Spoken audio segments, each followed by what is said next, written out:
Alright, how's it going everybody? In this video, I'm going to be talking about three specific NBA draft prospects for this coming draft that after the first, let's say, month of college basketball, I think could end up being very good NBA players. Now, this draft class that's coming up has some very high-profile names. I'm talking about your Cade Cunningham, Jalen Green, Jalen Suggs. There's some big names and people who are really expected to be real stars in the league. But I think after watching quite a few games of college basketball this season, I think you could look at a few guys that maybe will go mid to late second round, maybe even undrafted, who might just come to the league through different ways in the next decade and might end up being really big contributors. The first guy I want to talk about is named DJ Carton.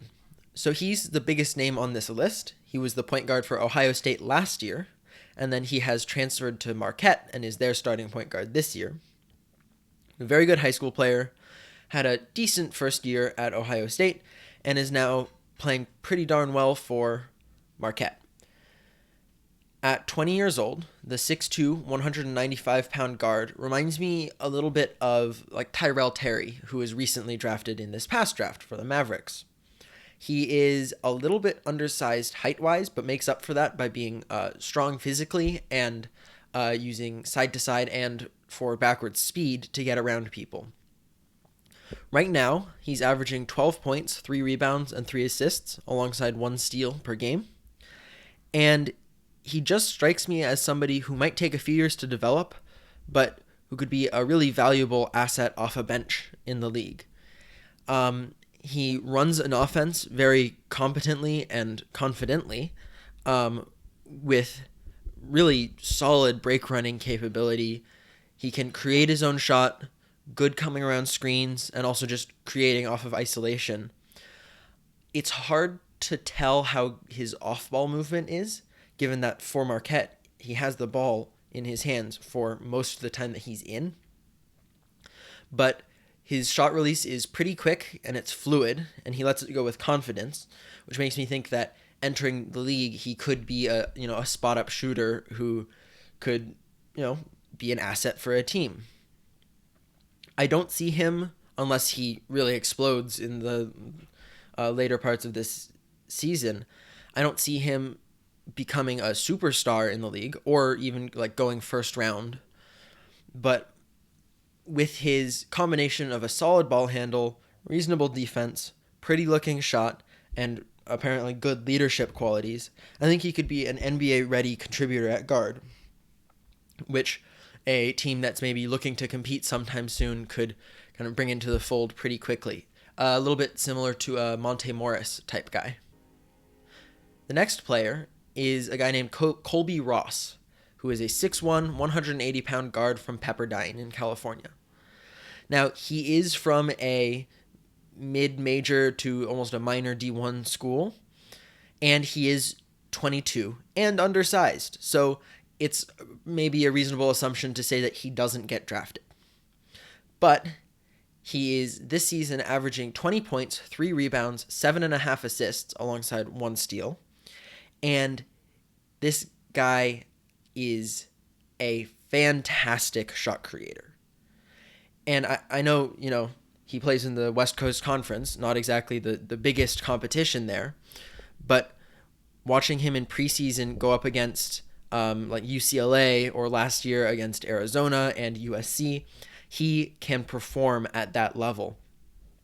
He reminds me a lot of a little bit slower, a little bit less athletic version of what Donovan Mitchell is now. He has this fantastic momentum cross that he uses in the break that seems maybe indefensible because I haven't seen somebody deal with it correctly yet. He is the definition of a clutch player with he shows up when it matters most. Like I mentioned, he played in a game against UCLA earlier this year that ended up going to 3 overtimes. Don't know if he ever sat in that game, and they were doubling him, they were throwing different looks at him, and they just couldn't stop him offensively. He hits off-balance shots, contested shots. He loves little floaters in the lane. His step back is nasty and really quick. And he's also one of the best pick and roll operators that I've seen in college basketball over the last few years. He is the all-time leader in assists for Pepperdine, which is impressive. Again, not an amazing basketball program, but still, you're the all-time leader at a school. That's something. And I just see his style of play translating really nicely to the league. He could very easily just be somebody who comes in off the bench, hits a few shots, and sits back down. But I could legitimately see him maybe, I don't know, possibly going overseas for a few years, coming back to the league around 25, 26, and really carving out a role for himself on a good team. I love this guy's game. I think he clearly is a leader as a starter and a senior on a team that has competed against teams way above their sort of class, you could say. And yeah, I really like his game. The last guy that I want to talk about is named Eugene Omoru. So he is a redshirt senior for the Oregon Ducks who transferred, this would be 2 years ago now, from Rutgers. He is 6'6", 235, and is a forward, which is a little bit alarming just when you look at that on paper, but he reminds me a lot of Eric Pascal, the recent draft pick of the Golden State Warriors. He is a true small ball 4. I don't think he could play 3 at the highest level. He's a little bit slow, just kind of in everything he does to be a real competitive 3, but he has some of the nicest footwork I've seen from college basketball players in the last few years, and he does have a big body even though he's only 6'6", which means that I wouldn't be concerned about putting him out there with other small ball 4s in the NBA. As a redshirt senior, he is averaging 18 points, 4 rebounds, and 2 assists this year, and has really kind of spearheaded this Oregon offense that has a lot of shots that need to be taken after the exit of Peyton Pritchard last year, especially with Will Richardson out. He can hit open threes when given the opportunity, has underrated passing ability, especially on the break. You'll watch him take a rebound, force the issue up court, and then hit open guys consistently.